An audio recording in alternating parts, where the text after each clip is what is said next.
Y estamos con la segunda y última parte acerca de la profecía final de Israel, que es la profecía de las 70 semanas de Daniel, que son el cimiento, la plataforma, la base, el bastión de todas las profecías de Israel.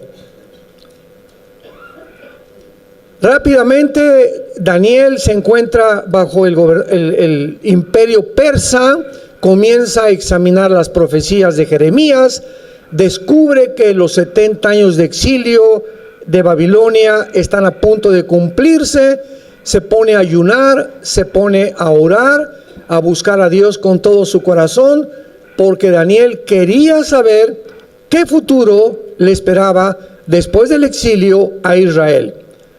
Todos en el Antiguo Testamento esperaban algo muy importante, que se llama el reino de Dios, el reino mesiánico de Dios, del cual todos los profetas profetizaron.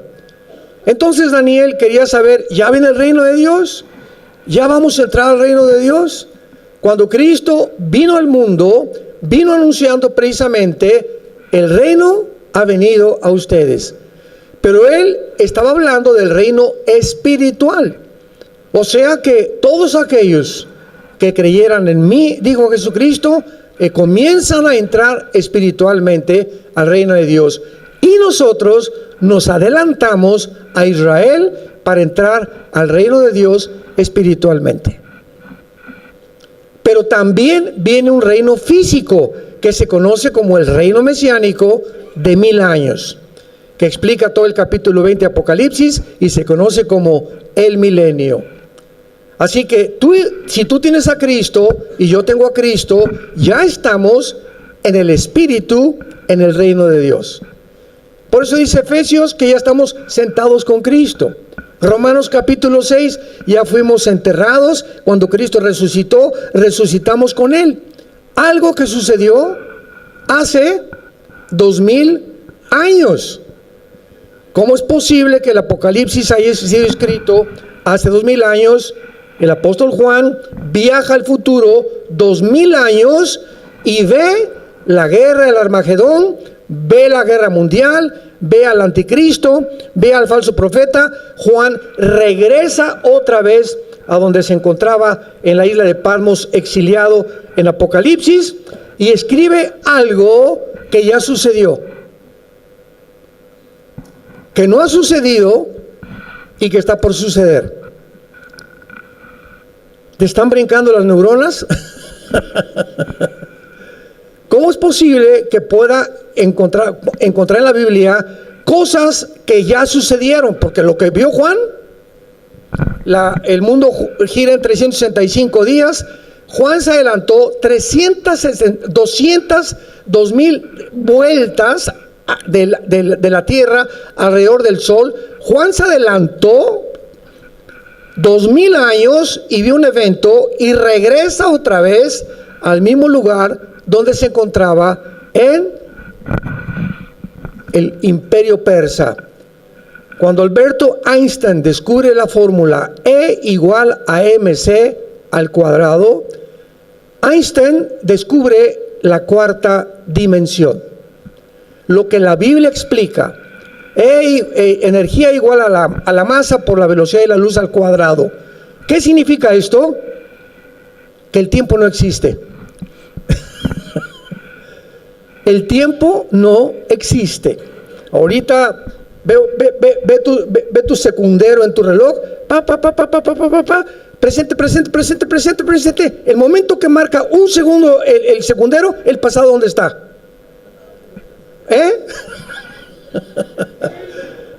Cada vez que marca 1, 2, 3, 4, el pasado, ya quedó completamente atrás. Ese es el segundo, no lo recuperas jamás.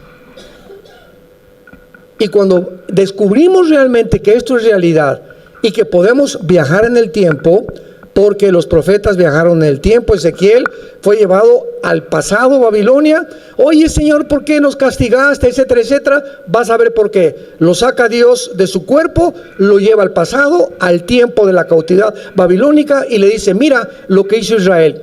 Los sacerdotes violaron, comenzaron a adulterar, a fornicar, a serle infiel a sus esposas, y por esto están castigados ahora.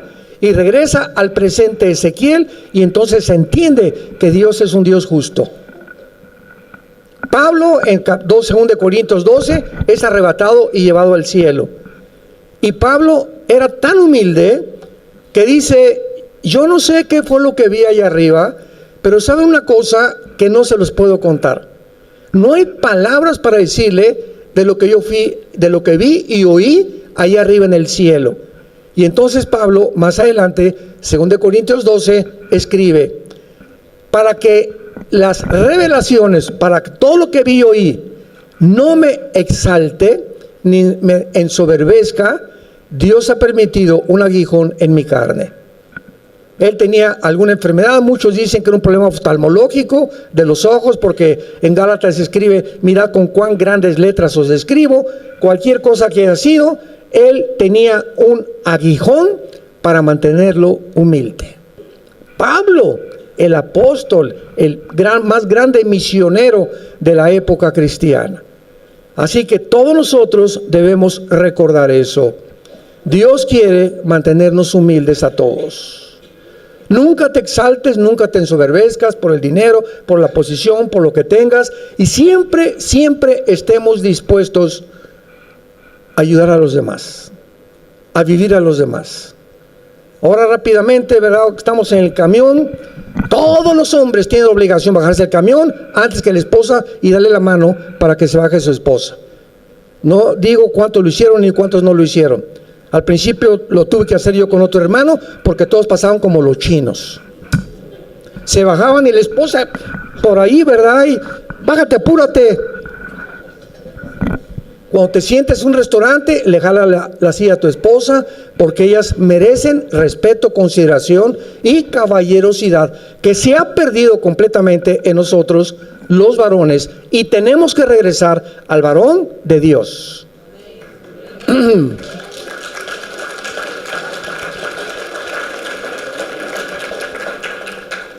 Te vas a subir a tu vehículo, te das la vuelta, le abres la puerta a tu esposa para que suba. Ya que se suba, le cierras la puerta, te regresas y te pones al volante. Y no le dices: échate en la cajuela.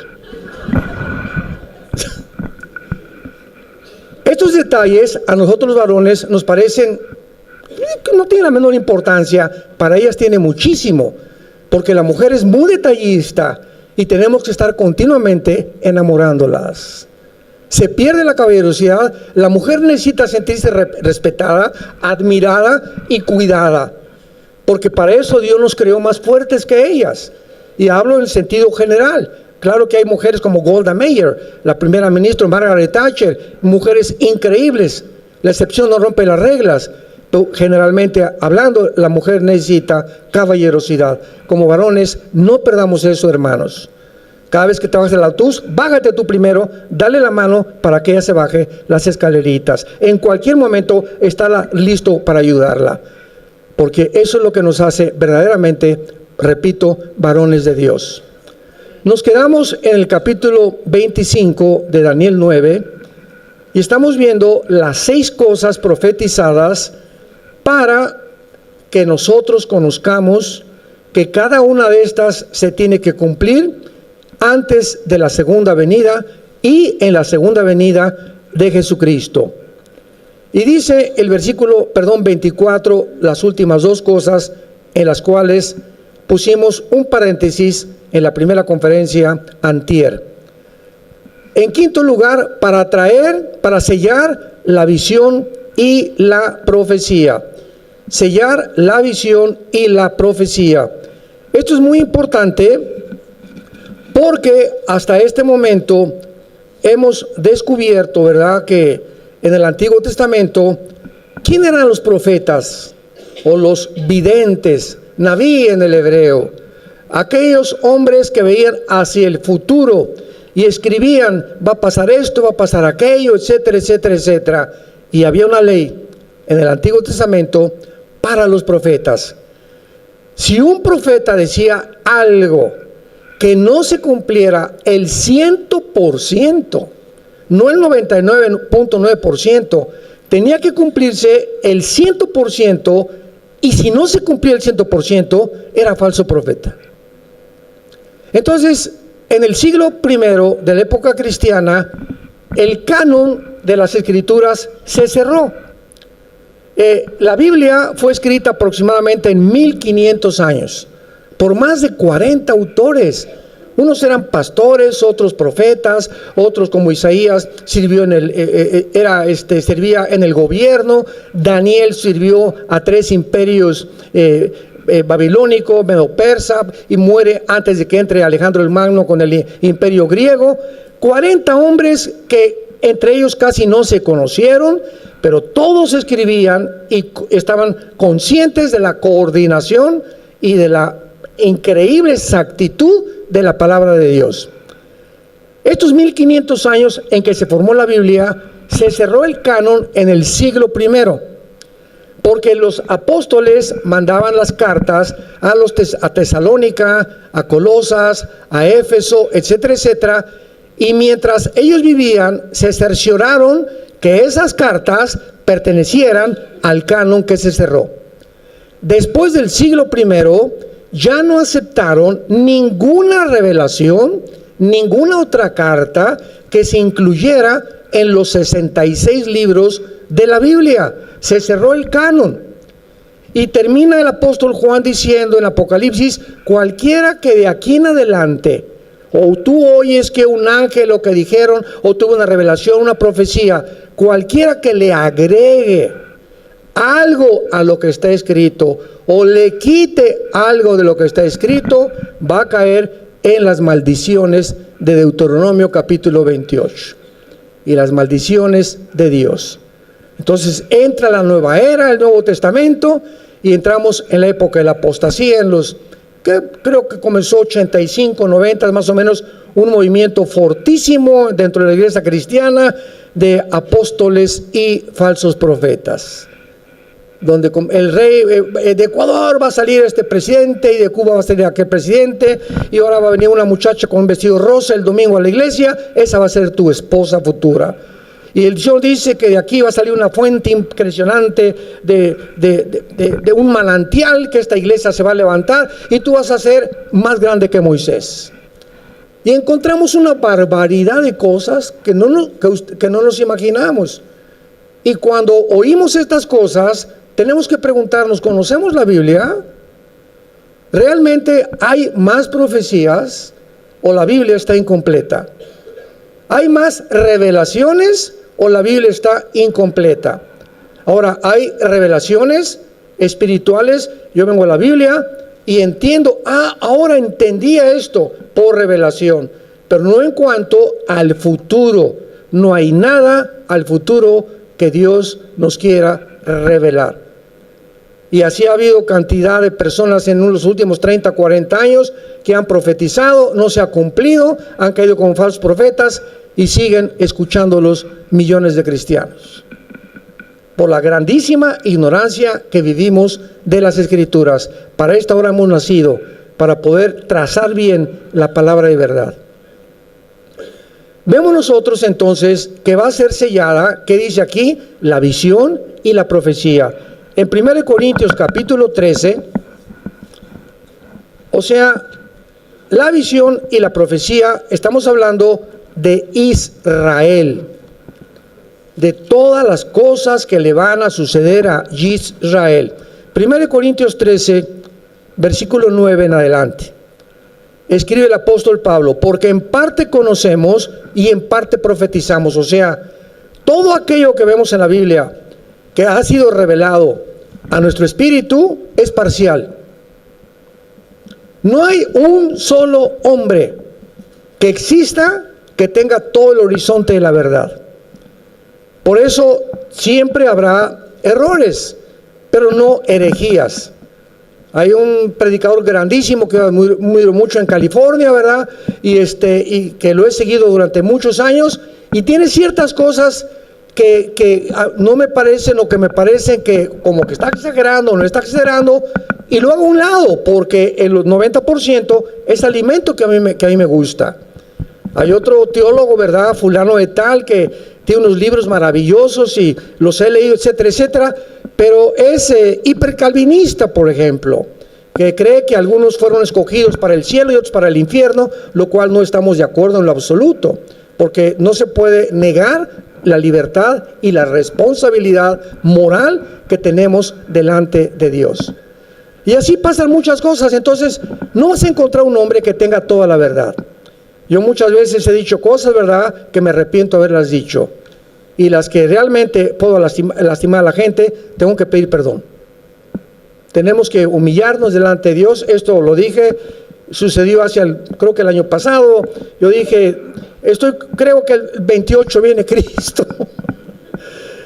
La regué, pero bien gacho, ¿verdad? Porque no lo debía haber dicho con tanto dogmatismo, que fue mi gran error.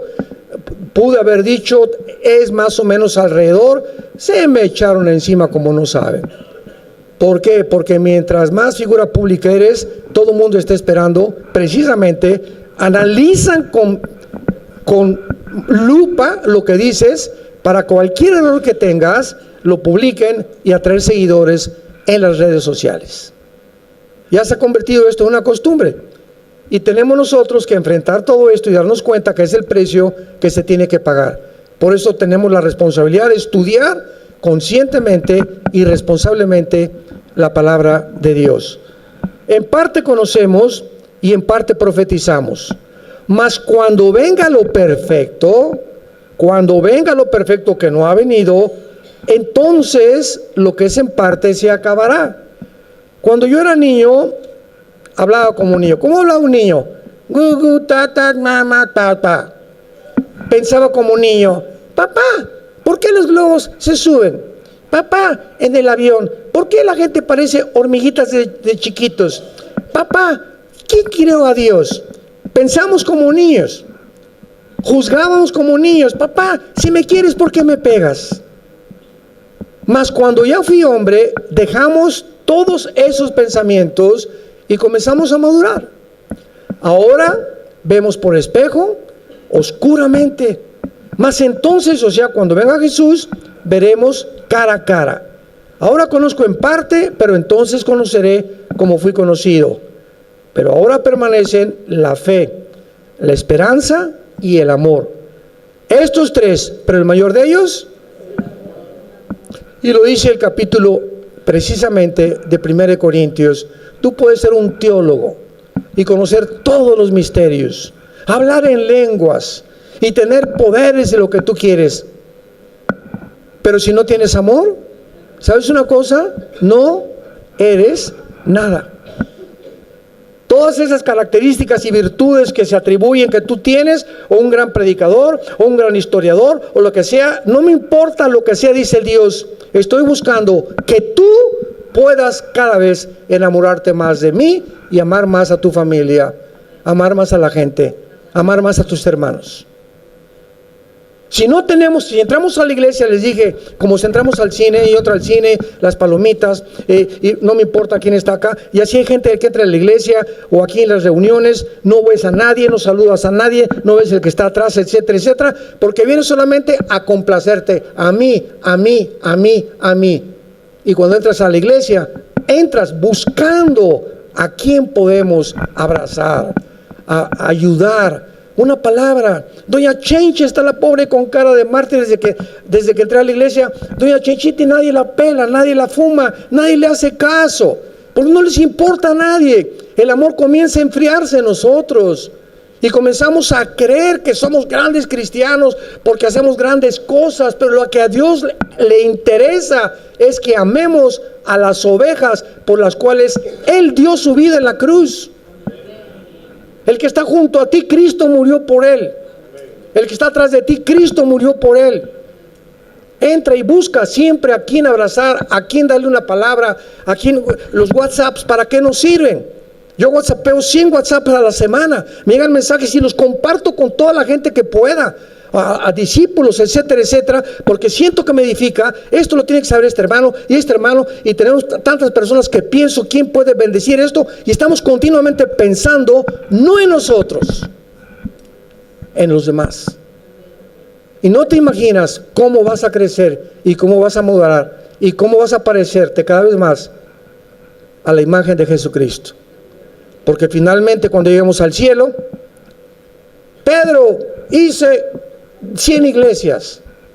Pedro, gané 400 millones de almas y construí 50 asilos y 10 orfanatorios, Pedro.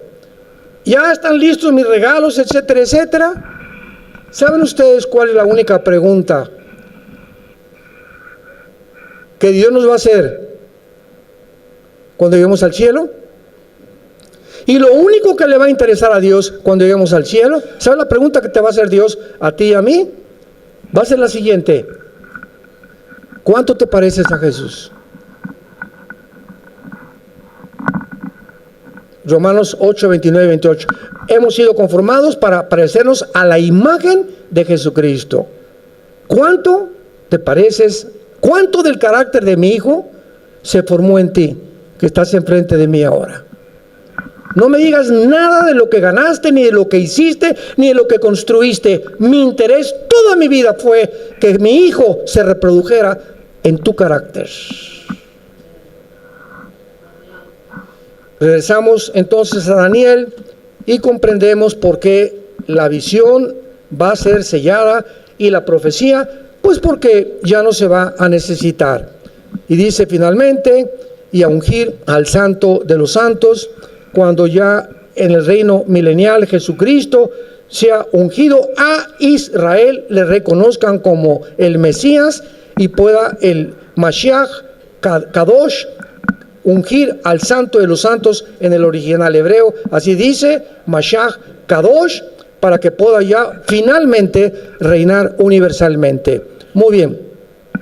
Cuando estas 6 cosas se cumplan, y sabemos que se van a cumplir durante el tiempo de la tribulación, este es el panorama de los 490 años que Dios le revela a Daniel a través del ángel Gabriel.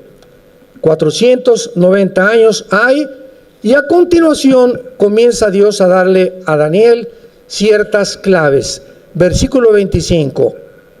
Le dice el ángel Gabriel a Daniel, continuando con esta revelación: sabe pues y entiende que desde la salida de la orden para restaurar y edificar a Jerusalén hasta el Mesías príncipe, habrá 7 semanas y 62 semanas, o sea, 483 años.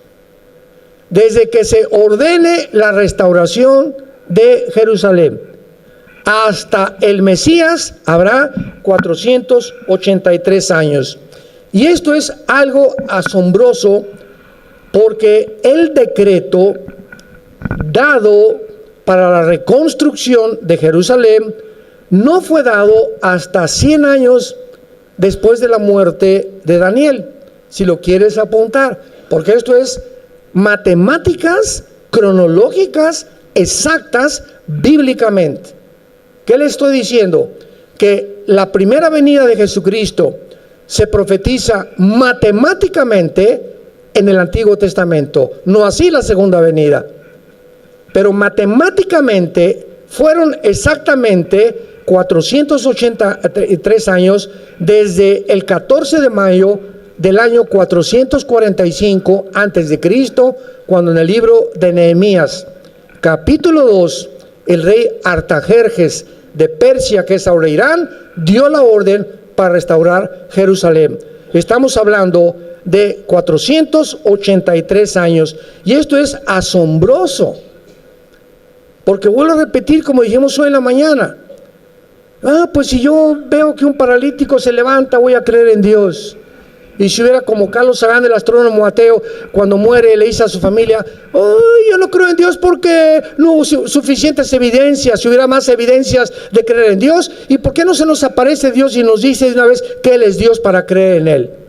O sea, Él quería a su gusto un Dios.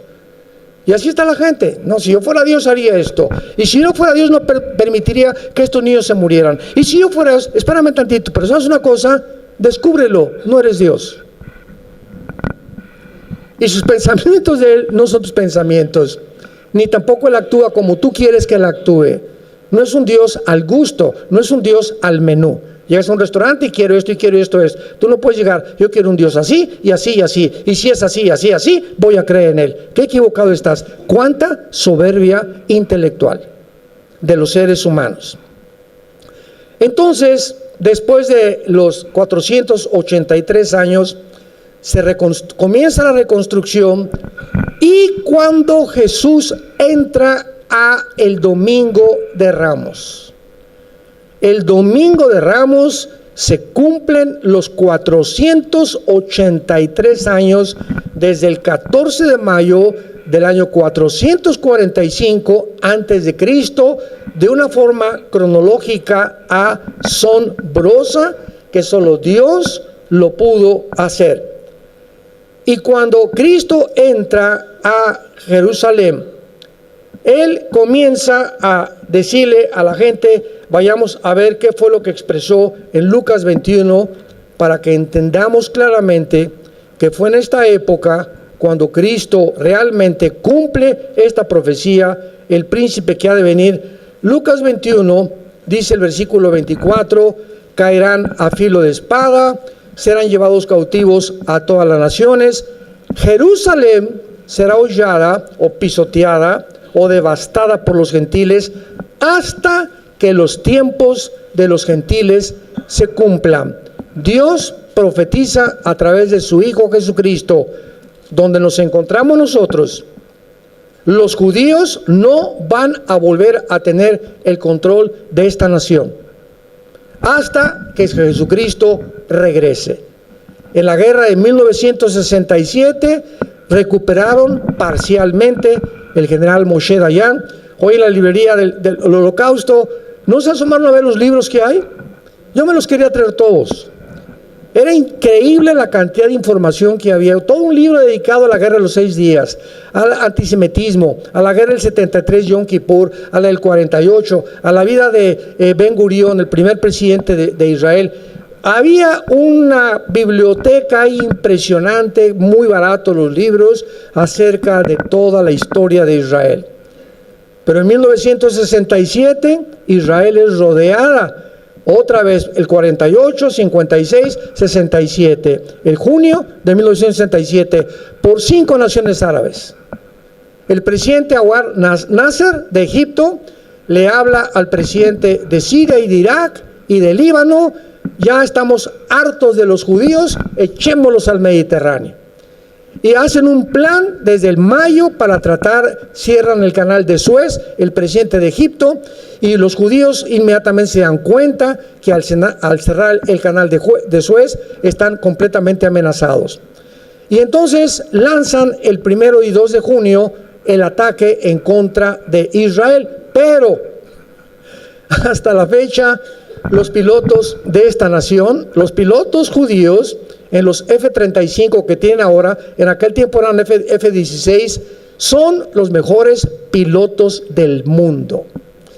Más que los MiG rusos y que los F-35 de los gringos y más que los aviones de los ingleses. Nadie supera en el siglo XXI y los últimos 75 años la aviación que tiene Israel. Los israelitas se suben en 6 aviones el 2 de junio, elevan y se suben a los aires y van a Egipto a las 4:30 o 5 de la mañana y comienzan a bombardear y barren toda la aviación de Egipto. Después Jordania, el rey Hussein, oye, y comienza la propaganda: estamos ganando la guerra, dice Nasser y sus mentirosos de los que tienen el control de la propagación de las noticias. Y Jordania, el rey Hussein: pues sí, pues yo le entro, no me quiero quedar atrás de esta victoria contra los judíos. Y entra Jordania y un piloto o un sargento judío intercepta la comunicación entre Jordania y Egipto y se van contra Jordania y le acaban completamente con lo que tiene, acaban con todos los aeropuertos de Líbano, de Siria y de Egipto. Y de Egipto. Y el 6º día, como dijimos, ya no había nada que conquistar. El general Moshe Dayan entra a Jerusalén. Y comienzan primero, Baruch Hashem Adonai Elohim, Dios bendito el que viene en el nombre del Señor. Jerusalén ya es nuestra. La península del Sinaí la conquistan, entran a Egipto, a la península del Sinaí y las colinas del Golán. ¿Se acuerdan? El mar de Galilea, que es la frontera con Siria, se apoderan de toda esa frontera en 1967. Pero pasan algunas semanas y la Liga de Naciones o las Naciones Unidas, la ONU, les manda un recado y les dicen: si ustedes mantienen el control de la península de Sinaí y no se salen de las colinas del Golán, va a haber una guerra peor todavía contra los musulmanes. Entonces el general Moshe Dayan se sale de la península del Sinaí y les dejan ese territorio que conquistaron.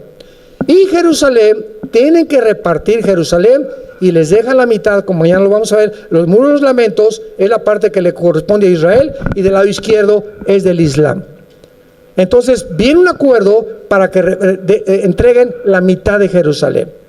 Y las colinas del Golán, dice el general Moshe Dayan, ni de chiste. Porque el día que nos retiremos de las colinas del Golán, que es la frontera con Siria, es como si nos apuntaran con un cañón y en cualquier momento nos pueden devastar y acabar con la nación. Entonces, hasta este momento, mantienen el control de las colinas del Golán, de la mitad de Jerusalén, y cuando llegan, ¿verdad?, le dan la franja de Gaza a los palestinos y el Banco Oriental en Jericó, donde tú y yo comimos hace 1 o 2 días. Esta ha sido la guerra más espectacular de todos los tiempos, porque está escrito que nadie los iba a sacar de su tierra, que Dios los había establecido. Ahora, vean ustedes también que esto es maravilloso, porque en Mateo capítulo 23, Cristo dijo estas palabras, versículo 37 al 38. Mateo 23, 37 al 38, y dice así: Jerusalén, Jerusalén, es Jesús, el Mesías, hablando, que matas a los profetas y apedreas a los que te son enviados. Escuchen muy bien estas palabras, hermanos. ¿Cuántas veces quise juntar a tus hijos como a la gallina, juntar a sus polluelos debajo de las alas, y no quisiste? He aquí, vuestra casa os es dejada desierta. Porque os digo que desde ahora no me veréis hasta que digan Baruch Hashem Adonai Elohim. No me volverán a ver hasta que me reconozcan como el Mesías. ¿Y cuándo será esto? Cuando se cumpla la semana 70 de Daniel, que es los 7 años de la gran tribulación. Vean la profecía en el libro de Oseas. En el libro de Oseas, que está junto a Daniel, vean ustedes qué profecía en el capítulo 3 de Oseas se hizo 700 años antes de Cristo. Oseas 3, versículo 4. Porque muchos días estarán los hijos de Israel sin rey, sin príncipe, sin sacrificio, sin estatua, sin efod y sin terafines. Cristo muere, les dice, van a quedar desiertos, no me vuelven a ver. Yo me regreso al Padre y no voy a regresar hasta que cuando regrese ustedes sepan y me reconozcan que yo soy el Mesías. Entonces Cristo se va al cielo y Dios forma la iglesia y Israel queda ahorita bajo el juicio de Dios. Actualmente Israel no es la nación de Dios. En Cristo no hay judío, ni griego, ni italiano, ni español, ni mexicano. Ahora me decía nuestro guía, entonces el judío, ¿qué es actualmente? Digo, los que se acepten como el Mesías forman parte de la iglesia. Y la iglesia está formada actualmente por judíos mesiánicos que han aceptado a Jesús. Un judío ahorita que acepta a Jesús forma parte de la iglesia. Como el capitán del barco en Galilea, que se presentó y dijo que él creía en el Mesías, es judío, él forma parte de nosotros, de la iglesia. Así que nosotros, me preguntaron también, ¿y por qué no te haces tú judío? Le digo, porque ya lo somos. ¿Cómo que ya son ustedes judíos? Sí, porque la palabra judío significa el que alaba. Y Jesús dijo, Dios mi Padre busca a los que le alaban y adoran en espíritu y en verdad. Y ahora la iglesia somos los únicos que alabamos a Dios en espíritu y en verdad. Somos los verdaderos judíos. Espiritualmente. No tengo que hacer un juramento al judaísmo ni ponerme la kipá para poder identificarme con Israel. Dios sabe quiénes somos nosotros, pero hemos dicho y nos hemos cansado, Dios no ha acabado con Israel. Viene por ellos y todo esto que estamos haciendo, visitando y llenando esta tierra con todo aquí, con los cristianos, no se imaginan el testimonio que estamos dando, principalmente a los guías. Están asombrados los guías que sabemos más de teología que ellos. Ellos son expertos en historia y en arqueología y paleontología, antropología, y qué bárbaro, qué lecciones. Hemos recibido lecciones gratuitas, ahora sí, ¿verdad? Incluidas en el viaje, una lección de un maestro todos los días. Yo no me canso de ir, Isaac, cuánto conocimiento tienen por el amor de Dios, pero no pueden meterse a la teología porque aún las vendas no se les caen de sus ojos. Y no entienden muchas cosas que nosotros hemos comenzado a entender. Regresamos a Daniel y en penúltimo lugar, dice la Biblia que después de que las murallas sean reconstruidas, se cumplan los 483 años, versículo 26. Y después de las 62 semanas, se quitará la vida al Mesías. Profetizado 600 años antes de Cristo. Daniel vivió en el año 680, 683 antes de Cristo. Y dice, mas no por sí. Y el pueblo de un príncipe que ha de venir destruirá la ciudad y el santuario. Y su fin será con inundación hasta el fin de la guerra.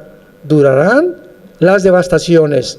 Y por otra semana, aquí está, la última semana. Los últimos 7 años para que se acaben de cumplir los 490 años o las 70 semanas de la profecía. 7 por 7 son semanas de años, 490 años. Ya se cumplieron 483 y quedó una semana pendiente, que es esta semana. Y esta semana, ¿quién es el que la va a confirmar?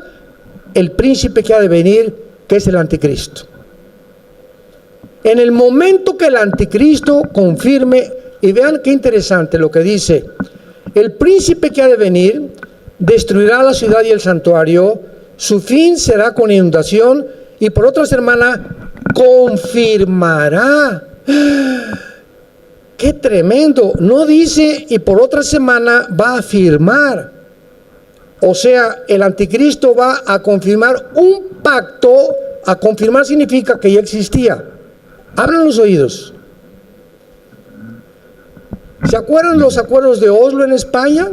Y después se fueron a España, se fueron a Noruega, se fueron a los países escandinavos buscando la solución entre Bill Clinton. Hay una foto de Bill Clinton con Isaac Rabin y Yasser Arafat, que fundó el Partido para la Liberación de la Palestina, ¿verdad? Que fue el terrorista número 1 del siglo XX, etcétera, etcétera. Todos han fracasado.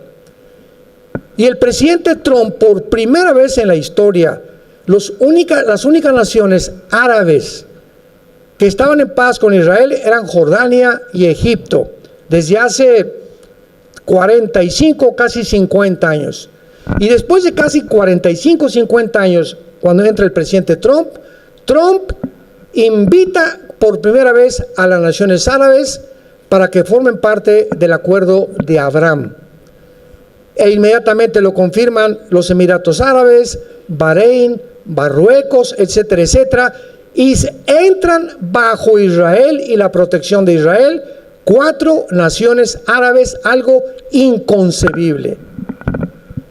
¿Cómo ahora los árabes, enemigos de Israel, están pidiéndole ayuda a Israel que quedar bajo su paraguas? Bueno, porque Irán bombardeó hace 2 años algunos pozos petroleros, los judíos bombardearon algunos pozos petroleros, Irán bombardea algunos pozos petroleros de Arabia Saudita, y los árabes dicen, si ahora el presidente Biden ya no nos ayuda, ¿quién nos va a ayudar? Y Arabia Saudita no le quiere entrar porque es la nación más poderosa de la península arábica, porque Arabia Saudita dice lo siguiente: mientras Israel no le permita a los palestinos formar un estado dentro de Israel, un estado palestino y un estado de Israel, no vamos a tener relaciones con Israel. Y Arabia Saudita hasta el momento no ha entrado a los acuerdos de Abraham. Y de acuerdo a Ezequiel 38, no va a entrar. Como los chinitos nomás mirando, cuando venga la invasión de Rusia, van a protestar. Nada más a protestar. ¿Por qué a protestar? Porque no van a poder hacer absolutamente nada. Todo está escrito.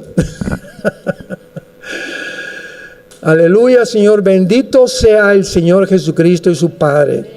Gracias por habernos dejado estas maravillas, esta información que vemos cómo está avanzando todo. Llega Biden y el petróleo no funcionó. Rusia lo está ayudando China con el petróleo y pues ¿qué hacemos? Y ya le cerraron la llave Putin al Nord Stream para que no surte petróleo a Europa. ¿Y qué hace Biden? 3 meses antes Biden maldijo al jeque, el director, el presidente o el rey de Arabia Saudita. Le dijo que era un maldito porque mató a un periodista y estaban involucrados. Y después de insultar al jeque 3 o 4 meses, el presidente Biden llega a Arabia Saudita a decirle: please, produzcan más petróleo. Y le dice: no, cállese. Y se regresa nunca había pasado esto, se regresa con la cola entre las patas, Biden a Estados Unidos, ¿y qué creen que hace? Le pide petróleo a Maduro. Le pide petróleo a Venezuela. Cuando el presidente Trump estuvo a punto, ¿verdad? Ya casi, no sé si invadir Venezuela, pero le declararon la guerra y lo consideraron como un terrorista a todo el gobierno de Nicolás Maduro en Venezuela. Pues ahora Biden va con Maduro para decirle: danos petróleo. O sea, haciendo la vergüenza, se sale de Afganistán ante una vergüenza impresionante. Dejen a Afganistán al presidente Biden 7-8 billones de dólares de tanques de guerra, de municiones, de ametralladoras, de pistolas. ¿Por qué? Por el miedo que pudiera hacer Afganistán. Y en 2 días la embajada de Afganistán se quedan atrapados todo el personal y Biden no hace nada por sacarlos. Comienzan a sacar aviones, los afganos quieren huir y comienzan a cerrar todo Afganistán y dejan el ejército y todos los tanques y todo el armamento ante la vergüenza del mundo entero. Estados Unidos está condenado y bajo el juicio de Dios. Y esto es lo que va a suceder. ¿Por qué? Porque ha llegado a su fin, a una crisis política, económica, pero principalmente moral. Y para terminar, en Daniel 12, que ya describe la tribulación, dice el versículo 1, en aquel tiempo se levantará Miguel. ¿En qué tiempo? Todo el capítulo 11 del versículo 38 al 45 describe las guerras del anticristo en el Medio Oriente. Por eso dice el capítulo 12, en aquel tiempo, o sea, conectando con el tiempo que se acaba de describir. Se levantará Miguel. Ustedes saben que el arcángel Miguel es el arcángel de Israel, ¿verdad? ¿Sabían? Es el arcángel que cuida esta nación. El mero jefe de todos los billones de ángeles del universo, Miguel, cuida la nación de Israel. ¿Habrá alguien que cuide Toluca? ¿O México? Y se dice: se levantará Miguel, el gran príncipe que está de parte de los hijos de tu pueblo. Ahí está, se le confirma a Daniel, y será tiempo de angustia. O sea, Miguel se va a levantar en el tiempo de la semana 70 de la tribulación, y en Apocalipsis 12 dice: y habrá una guerra en el cielo entre Satanás y sus ángeles y Miguel y sus ángeles, y ya no prevalecerán, serán arrojados del cielo a la tierra, y vendrá Satanás con gran ira tratando de destruir finalmente a la nación de Israel, y va a fracasar, porque jamás volverá a destruir nadie ni nada a Israel, porque así Jehová lo ha dicho. Y finalmente dice el versículo 3, los entendidos resplandecerán como el resplandor del firmamento, los que enseñan la justicia a la multitud como las estrellas a perpetua eternidad. Pero tú, Daniel, cierra las palabras y sella el libro, o el sefer en el hebreo, que significa todas estas profecías. ¿Hasta cuándo? Hasta el tiempo del fin. Muchos correrán de aquí para allá y la ciencia se aumentará. Versículo 9, él respondió, anda Daniel, otra vez el ángel. Estas palabras están cerradas y selladas hasta el tiempo del fin, hasta et ketz, que es la frase en hebreo para describir los tiempos finales. Mucho ojo, versículo 10. Muchos serán limpios y emblanquecidos y purificados. Los impíos procederán impíamente como lo estamos viendo, y ninguno de los impíos entenderá, pero los entendidos entenderán. Tú perteneces a esta generación que están entendiendo que sin santidad no veremos a Dios. ¿Has llegado a entender que tienes que tomar en serio a Dios? ¿Ya has llegado a entender el gran precio que Cristo pagó en la cruz por ti, por tus hijos, por tu familia, por tu trabajo y por nosotros? El que no lo entienda va a pertenecer a los impíos. Y como dijo Mateo 24, como en los días de Noé, viene el diluvio, porque no entendieron. Pero los entendidos entenderán. Dios le dice a Daniel, Daniel, hace 2600 años, todo lo que te estoy dando ahorita, nadie lo va a entender en 2600 años. Nadie, ni teólogos ni nada. Y en el tiempo del fin, el Espíritu Santo va a abrir estas profecías, y los que vivan en esa generación es para ellos. Ellos lo van a entender, como lo estamos comenzando a entender nosotros en el siglo XXI. El Espíritu Santo se está moviendo como ustedes no se imaginan, y tantas cosas ocultas que no se entendían hace 5 años, 10 años de la Biblia, las vamos a comenzar a entender. Pero solo los entendidos, porque es imposible, como dice en el Sermón de la Montaña, los puros verán a Dios.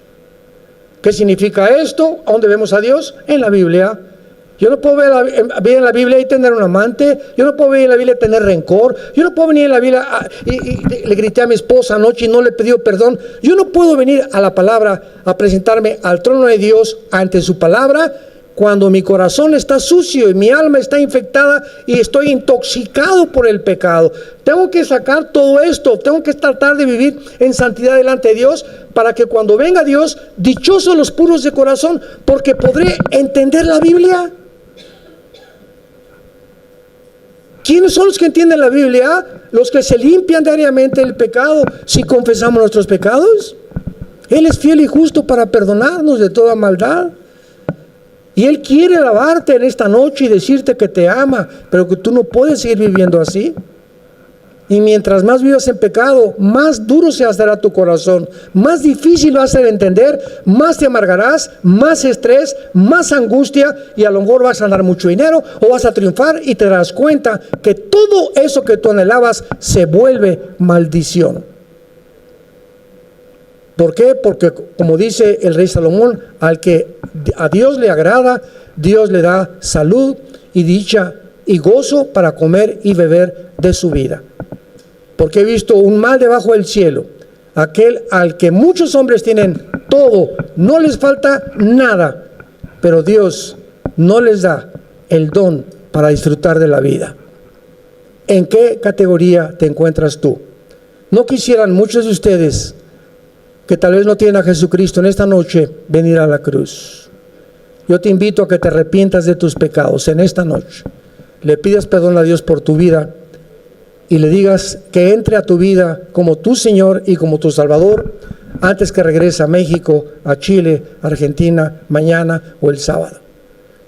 Y en el muro de los lamentos verás cantidad de judíos mañana pidiéndole, ¿verdad? Metiéndole papelitos ahí a Dios.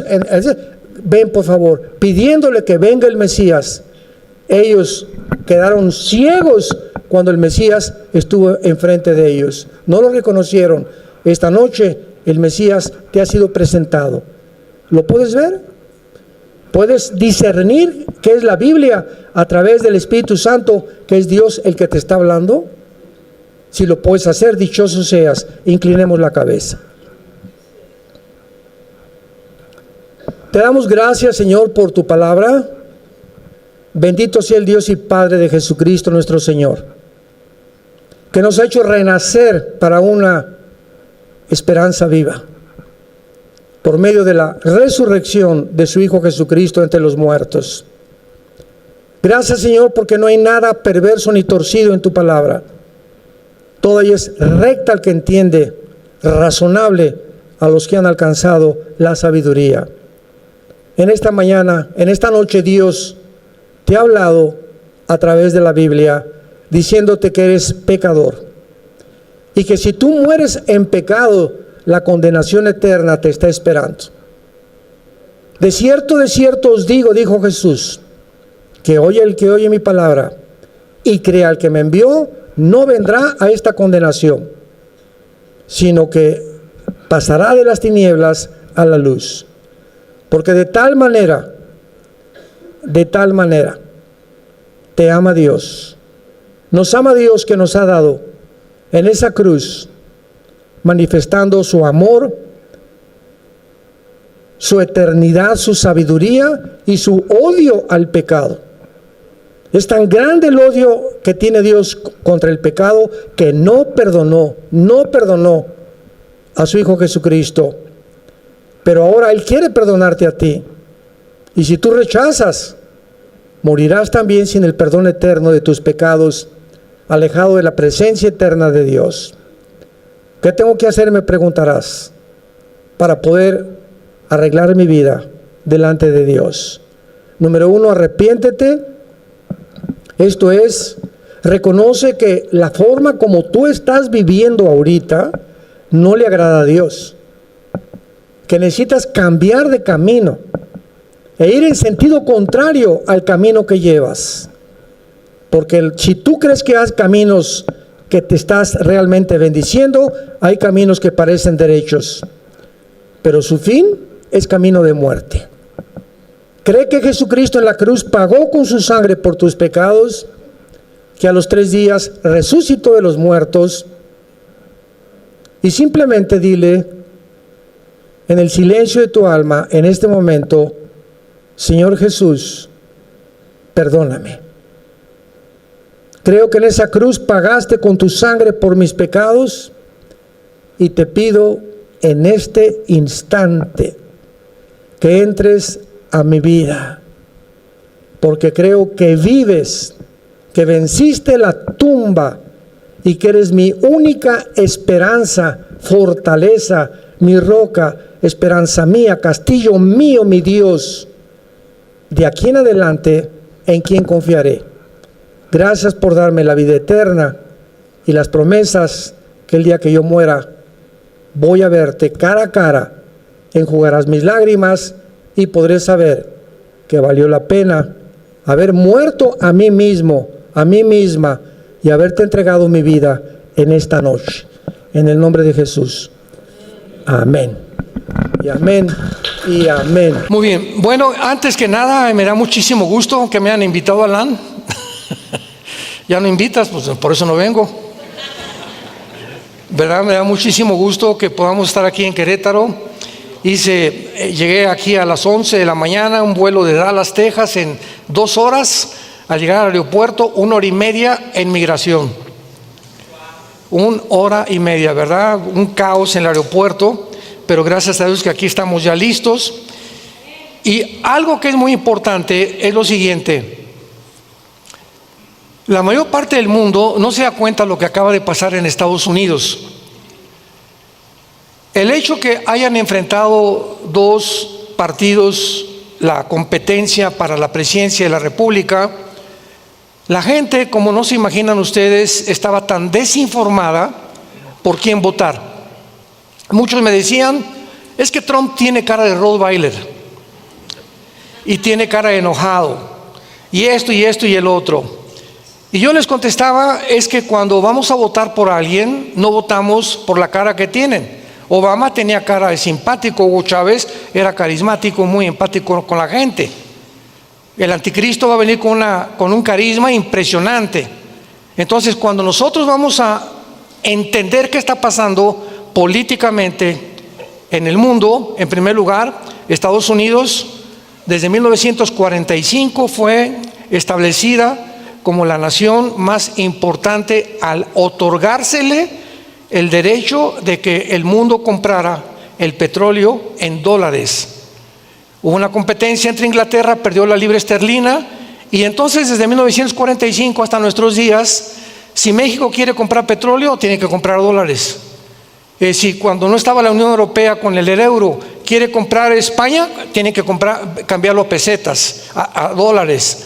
La libra esterlina, entonces en cualquier lugar del mundo, las naciones estaban sujetas al dólar. Y esto es lo que le dio mucha fuerza a Estados Unidos en su supremacía política, militar y económica.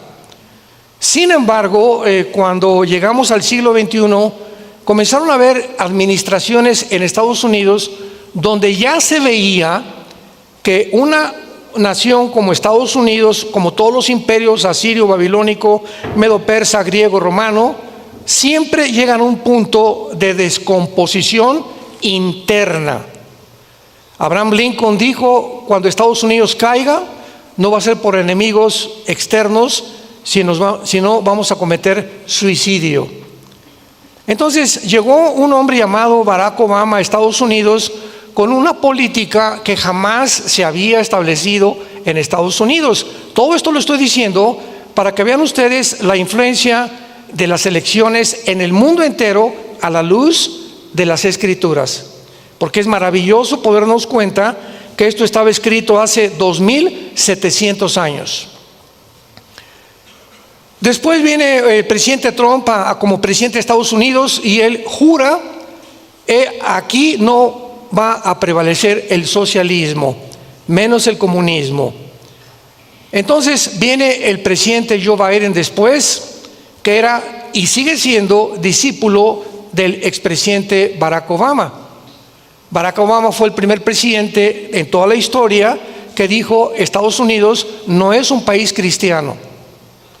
Entonces comienza a haber una tendencia hacia una ideología que se llama el comunismo socialismo.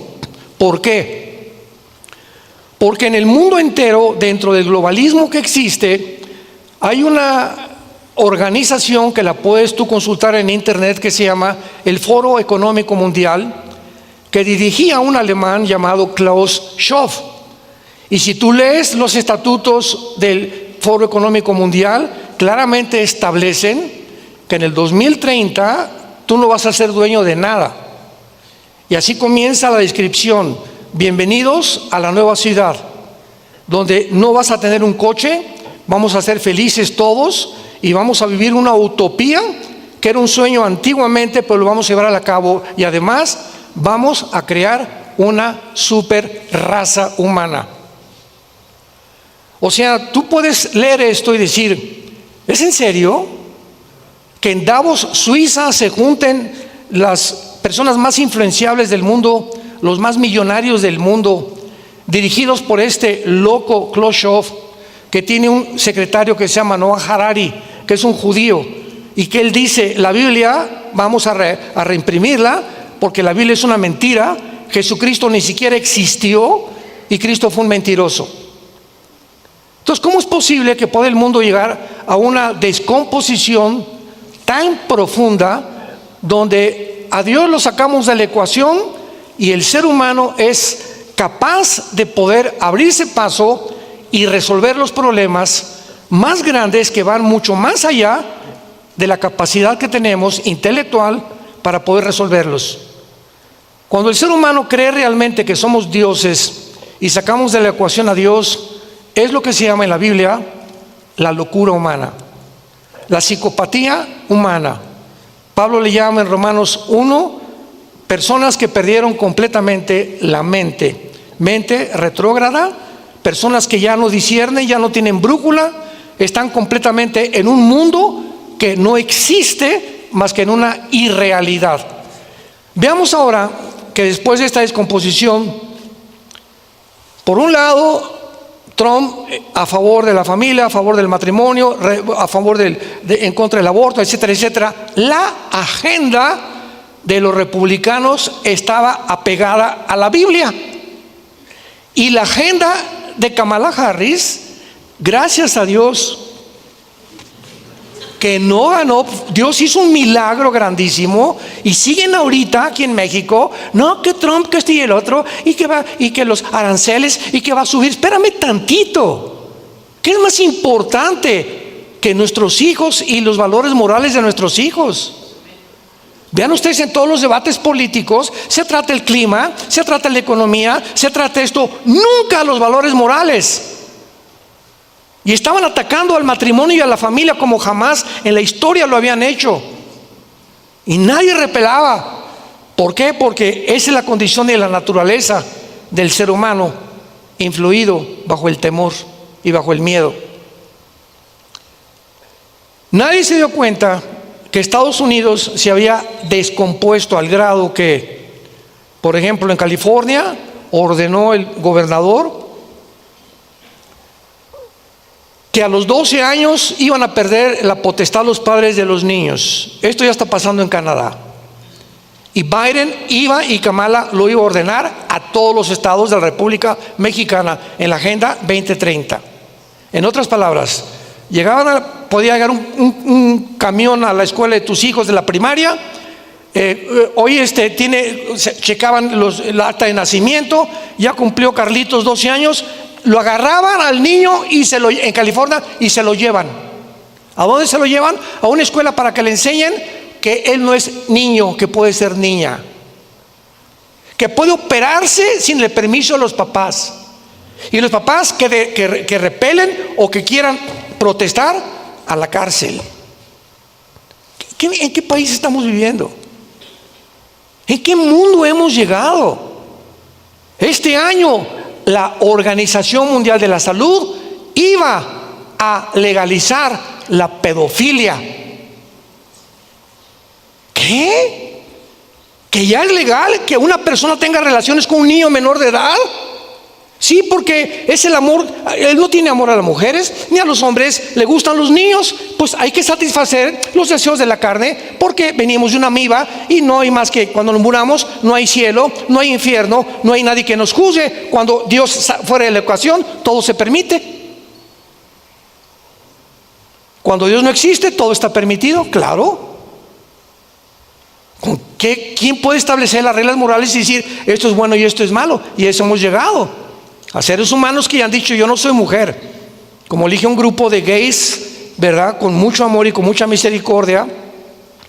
Estábamos en Nueva York, éramos como 15 pastores en un hotel, y entraron y comenzaron los pastores de una forma, y cristianos, no correcta, a chiflarles y a decirles: ay, chulis, y esto y el otro. Y les dije: hermanos, esta no es la forma de tratarlos. Yo me acerqué con ellos y les dije: miren, porque me dijeron: usted viene con ese grupo, ¿verdad? Le dije: sí, pero ¿sabes una cosa? Voy a cerrar la Biblia, solamente les quiero decir una cosa.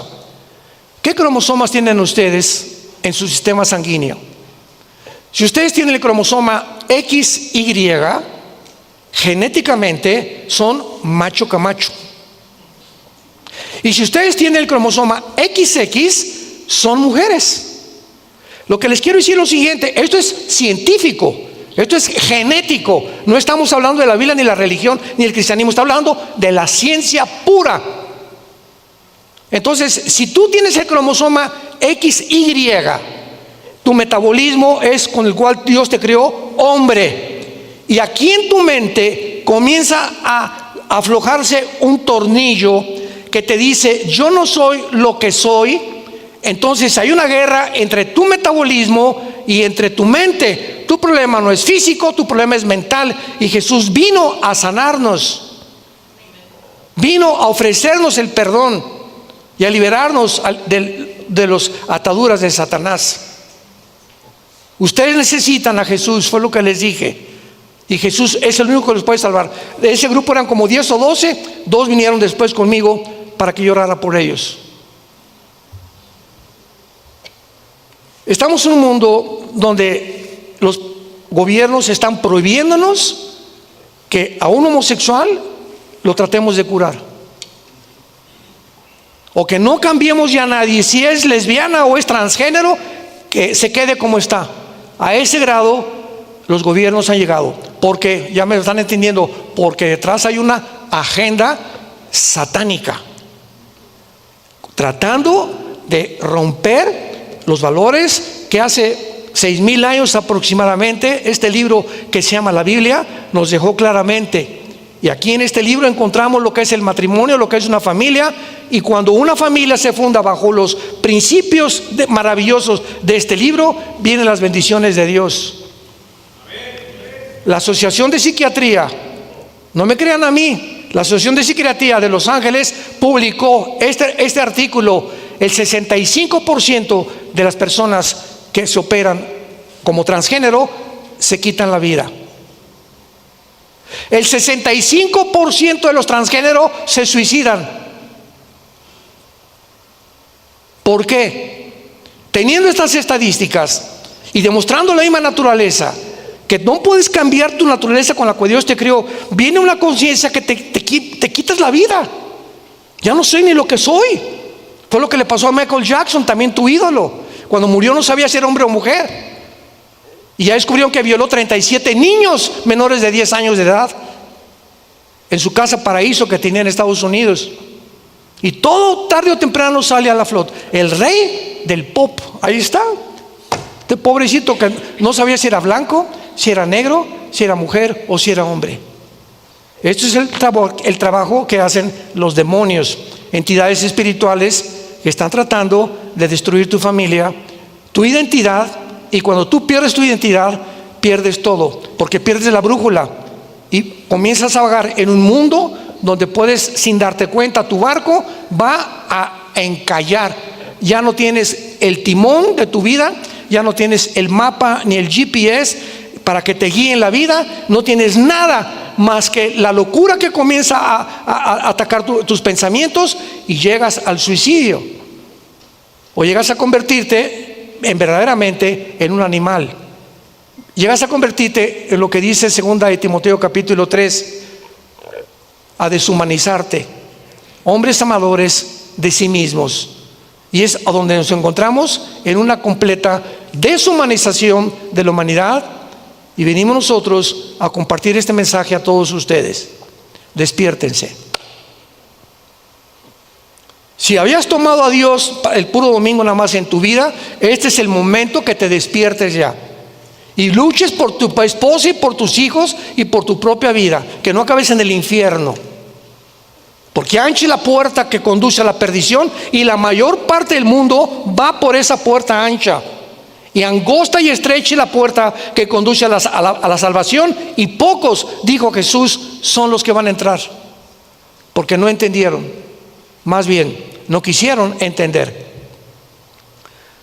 Vamos a compartir en estos 2-3 días, la conferencia de hoy, mañana y el domingo, un panorama profético para que podamos, ya con esta cimentación y estas bases que acabamos de mencionar, de qué es lo que se encuentra en el mundo y qué está sucediendo. Vamos a abarcar mañana el Medio Oriente. Vamos a comenzar en el libro de Amós, en el Antiguo Testamento. Los que no traigan la Biblia, siéntense con un cristiano, por el amor de Dios. Ya ni a la iglesia traen la Biblia. Bueno, Amós capítulo 9.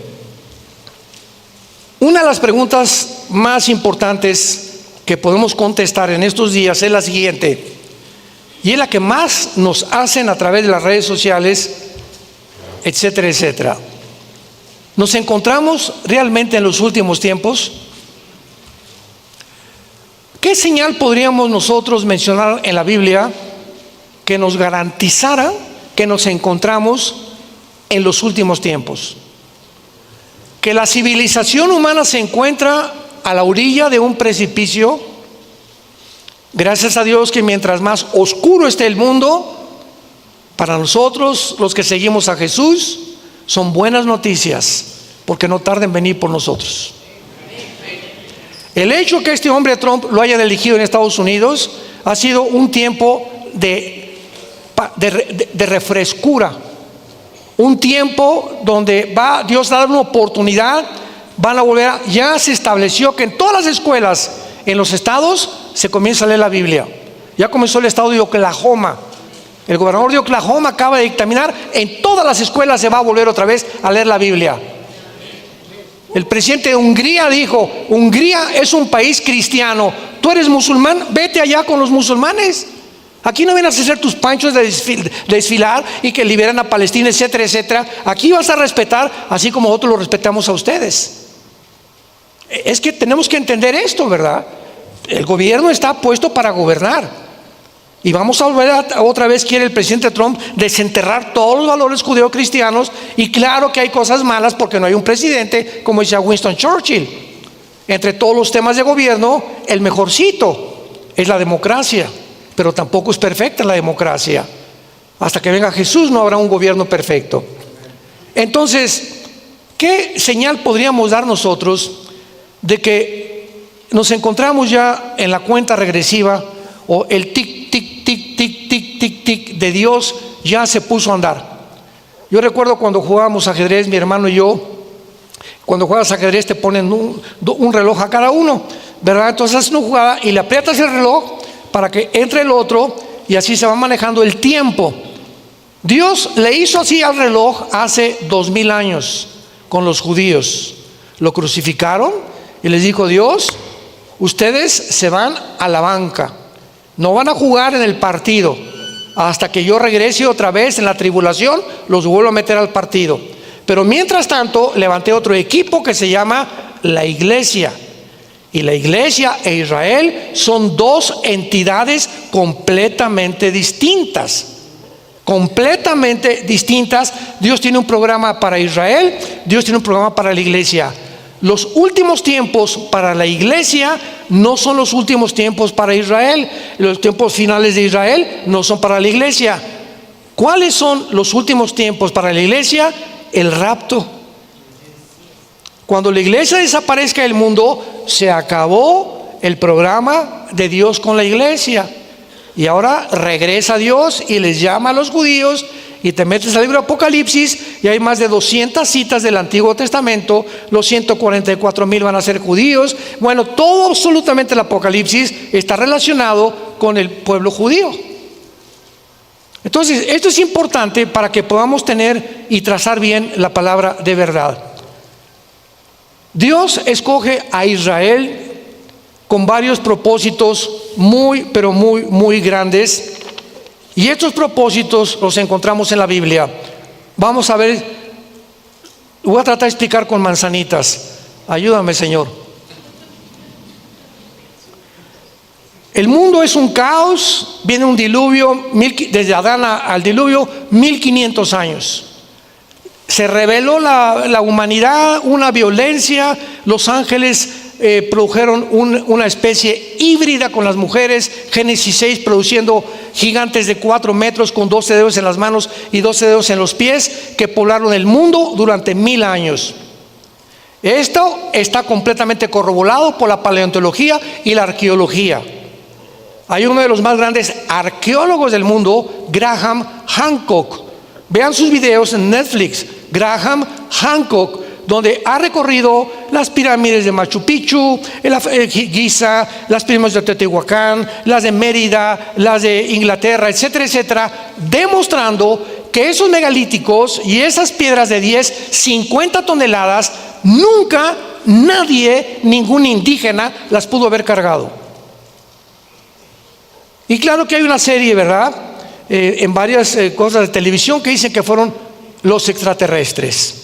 Pues sí tienen razón, nada más que no son los marcianos que ellos creen, a los venusianos, sino que la Biblia claramente nos habla que aquí en este mundo vivieron los ángeles caídos antes que nosotros. Ezequiel 14, Ezequiel 28, Isaías 14, hay tantos pasajes que este mundo estuvo poblado antes, no por seres humanos, por ángeles caídos. Entonces, todas estas construcciones nos muestran que había una civilización muchísimo más inteligente que nosotros. Pero los científicos ateos nos dicen que venimos de Chita. y que vamos evolucionando. Oye, espérame tantito. Las pirámides de Egipto hace 4.500 años, los mayas aquí en Yucatán. ¿Cómo es posible que hayan descubierto los mayas sin telescopio, sin computadora, sin calculadora, un calendario de 365 días? Por el amor de Dios. Se adelantaron miles de años a la tecnología del siglo XX, que alcanzamos hasta el siglo pasado. ¿Quién les dio ese conocimiento? ¿Cómo pudieron las pirámides de Giza en Egipto acomodarse donde una hoja no entra entre piedra y piedra? El sistema que tienen estas pirámides para que durante más de 4.000, 5.000 años ninguna granizo, ni vientos, ni lluvia han podido de ninguna manera erosionar el material de esas pirámides. ¿Quién las hizo? ¿Cómo pudieron lograr un conocimiento tan grande? Esos túneles que hicieron debajo también. Bueno, todo esto nos habla claramente que este mundo fue poblado por civilizaciones mucho más inteligentes que nosotros. Pero entonces, si tú crees en la evolución, esto echa a perder y derriba la evolución. Entonces lo prohibieron y ya nos enseña eso. Y ahora llegan estos arqueólogos como Graham Hancock, viajando por todo el mundo, y lo coronan como el príncipe de los arqueólogos, demostrando la estupidez de enseñarnos que venimos de los animales. Como un maestro en una universidad hace algunos años me dijo que él creía que veníamos del chango, y le dije: ¿a quién se parece a su mamá? ¿A quién se parece a tu abuelita? La señal más grande que nos encontramos en los últimos tiempos es cuando Dios, entonces, en este mundo caótico, escoge a un hombre llamado Abraham después del diluvio, Génesis 12, y este hombre lo llama Abraham. Entendámoslo, no era judío, era iraquí, de Irak, de Ur de los Caldeos, y lo llama y le da una promesa: Abraham, tú vas a ser una semilla y de ti van a salir millones de personas, y esas millones de personas van a ir comenzando a desarrollarse, y se va a formar una nación, porque necesito formar una nación para que a través de esa nación, bueno, pudieron haber sido los italianos, pudieron haber sido los alemanes, pudieron haber sido los ingleses, pero Dios es soberano y a Él le dio la gana que se llamaran judíos, que se llamaran Israel, porque la palabra Israel significa el que lucha al lado de Dios. Entonces se junta Abraham, viene Isaac, Jacob, de Jacob nacen las 12 tribus, y de una de las tribus Dios promete que vendría el Mesías, de la tribu de Judá, y vendría la línea genética de rey Salomón, de David, etcétera, etcétera, y llegó hasta la Virgen María. Y la Virgen María, cuando se le aparece el ángel, le dice: tú no vas a tener relaciones con José, ni se van a ir de luna y miel a Cancún todavía. ¿Por qué? Porque lo que tú vas a engendrar, María, va a ser la obra del Espíritu Santo.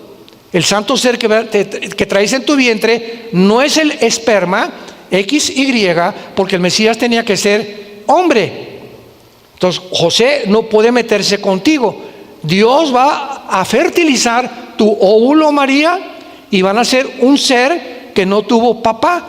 Porque si José se hubiera metido contigo, entonces la raza humana hubiera sido contaminada, lo hubieran contaminado a él, y el Mesías no podía ser sin pecado. Y el que muere en una cruz tenía que ser el hombre, el santo de Dios, que nunca había pecado, para que pudiera con su sangre preciosa limpiarnos a todos nosotros. Cuando comenzamos a comprender todo esto, se nos abre el entendimiento y comenzamos a entender la grandeza de Dios y el poder tan grande de Dios. Entonces Dios forma finalmente una nación que se llama Israel. ¿Por qué Dios forma a Israel? Número uno, para formar la primera nación monoteísta mediante el llamado de Abraham.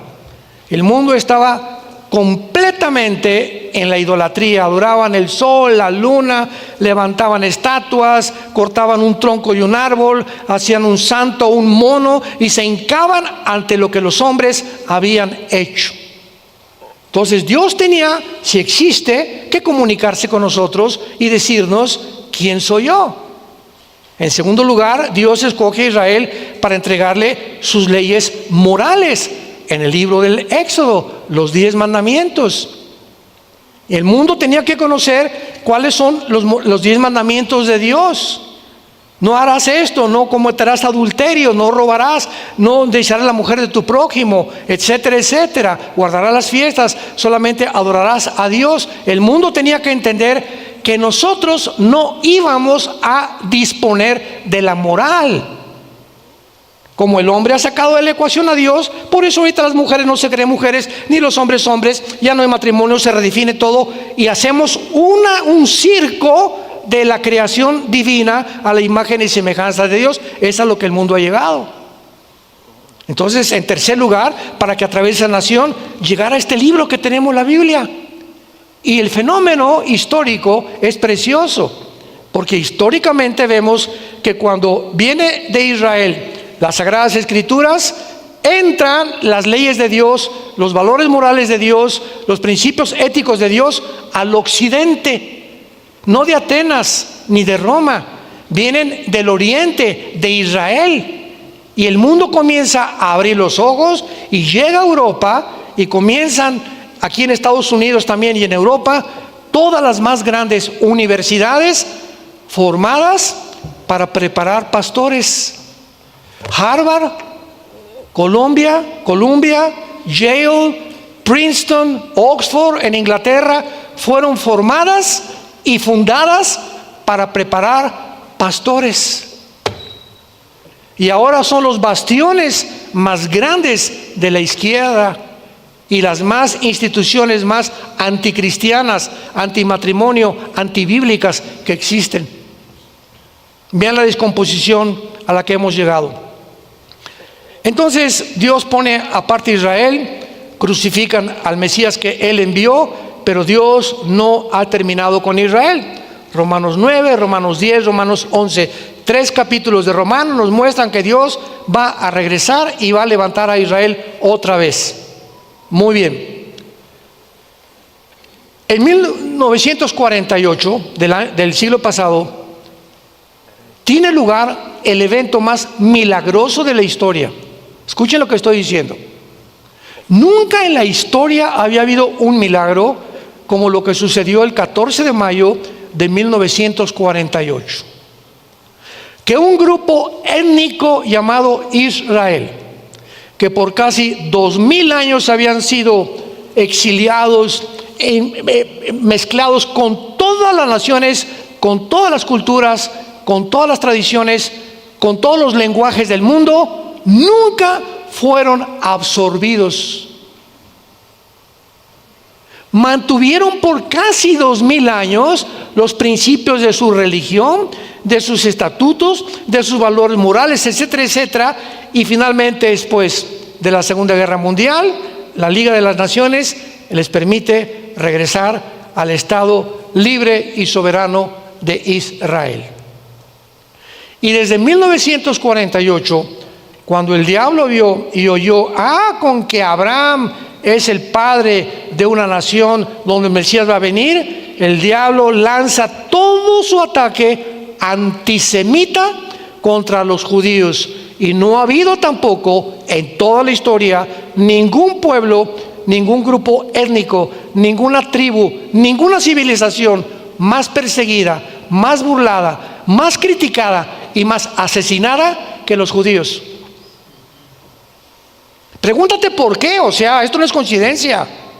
Tiene que haber algo. Nada sucede por accidente, ni tampoco con una coincidencia. Cuando podemos entender todo esto, podemos ya claramente comprender la Biblia. Llega en el 1948, al otro día, el 15 de mayo, nombraron a David Ben Gurión primer ministro de Israel. El 15 de mayo, un día después, 4 naciones árabes los atacan. 1956, el presidente Nasser de Egipto quiere bloquear el canal de Suez, viene la Segunda Guerra contra Israel. 1967, junio, la guerra de los 6 días, que fue una guerra milagrosa también. 1973, la guerra de Yom Kippur.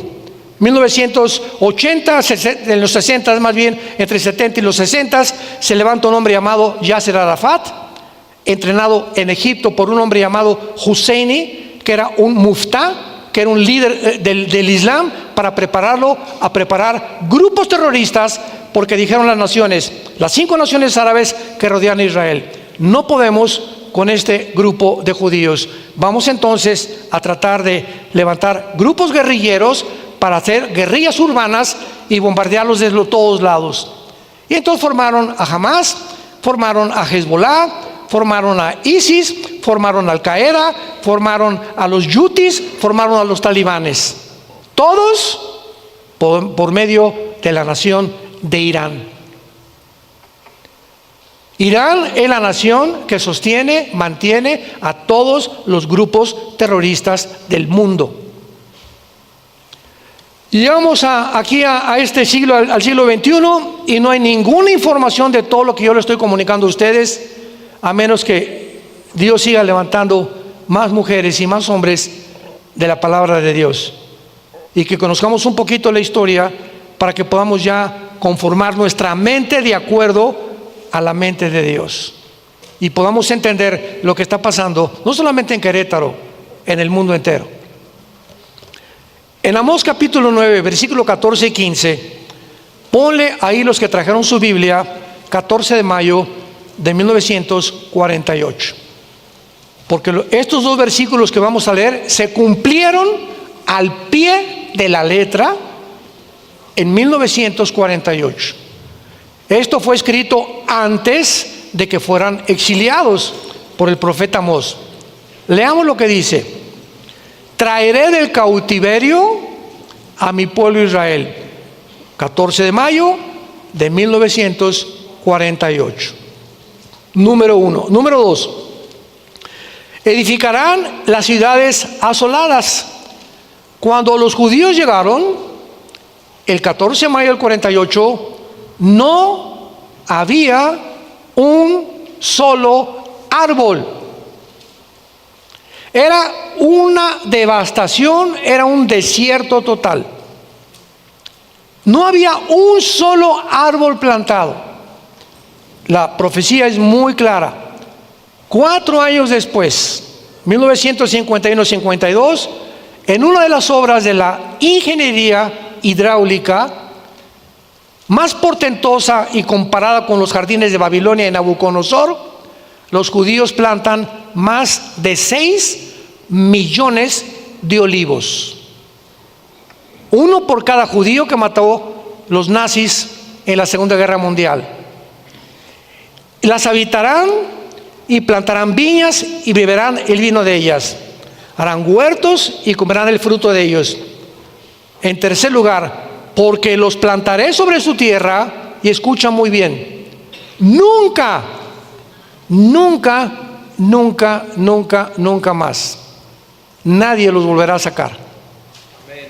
Y todas estas guerras, y lo que acaba de pasar el 7 de octubre de hace un año, 2024, y todos los grupos terroristas no entienden, para que ustedes tengan una idea, las probabilidades, matemáticamente hablando, para que Israel haya sobrevivido.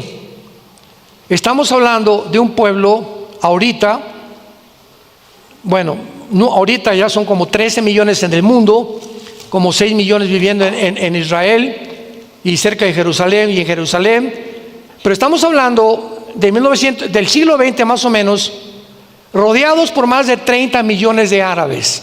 30 millones de árabes. Jordania, Egipto, Siria, Irak y el Líbano, a punto de estrangularnos.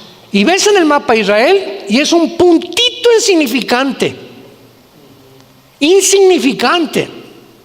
Cuando dijo el presidente Abdel Nasser de Egipto, extirpemos a los judíos y echémoslos al Mediterráneo, ¿verdad? Se quedaron asombrados.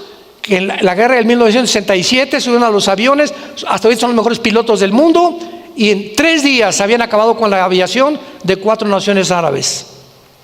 En el 67, si no interviene las Naciones Unidas, se quedan en la península del Sinaí, les dejaron las colinas del Golán y por primera vez capturaron la ciudad de Jerusalén.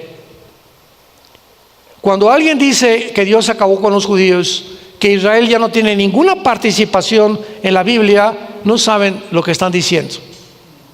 No han leído claramente las Escrituras, como dice la Biblia en Jeremías 33, versículo 35 y 36, porque así como las leyes cósmicas rigen el universo, y el día que deje el sol de alumbrarnos, y el día que deje la tierra de girar en su eje y alrededor del sol en 365 días, ese día, dice Dios, Israel dejará de ser nación. Entonces, la sobrevivencia de la nación de Israel es el primer ejemplo que les quiero dar. Es el milagro más grande demostrando que Dios existe.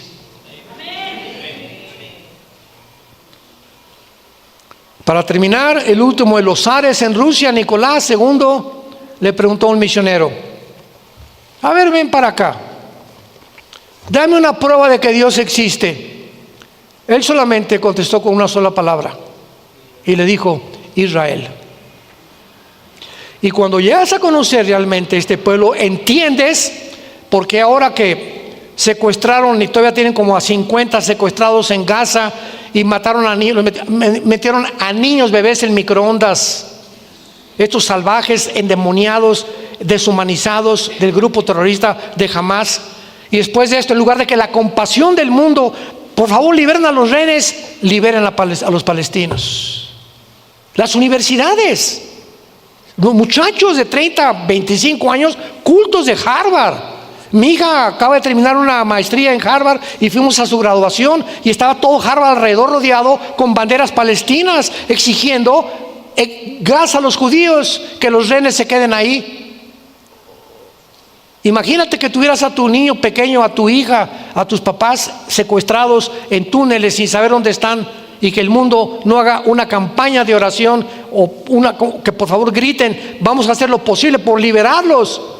El mundo se volvió en contra de una forma completamente antinatural. Esto no ha pasado con ninguna persona en el mundo. ¿Por qué ese odio? Una vez le pregunté en Harvard, cuando estábamos saliendo mi esposa y yo de la escuela, le pregunté a uno de los muchachos: ¿y tú por qué odias a los judíos? Y conozco un judío y me dice: ¿quiénes son? Yo, ¿cómo que quiénes son? ¿Y qué estás haciendo con la bandera de Palestina? Increíble, acarreados por musulmanes también. Porque vamos a ver que finalmente el Islam dominará el mundo con el anticristo, porque el anticristo será un musulmán. Padre, te damos gracias en esta tarde por tu palabra. Bendito sea el Dios y Padre de Jesucristo nuestro Señor, que nos ha hecho renacer para una esperanza viva por medio de Jesucristo entre los muertos. Una herencia incorruptible e inmarcesible, reservada para nosotros en los cielos, que somos guardados por el poder de Dios mediante la fe, para permanecer firmes hasta el fin, en la esperanza a la que todos hemos sido llamados. Tu palabra dice: ánimo, pueblo mío, no tengan miedo. Estaré con ustedes todos los días hasta el fin del mundo. Los mando como ovejas en medio de un mundo de lobos, un mundo que cada día se corromperá más, se descompondrá más, llegarán a la locura, a perder completamente su propia identidad y a tratar de ser otras personas que no lo son.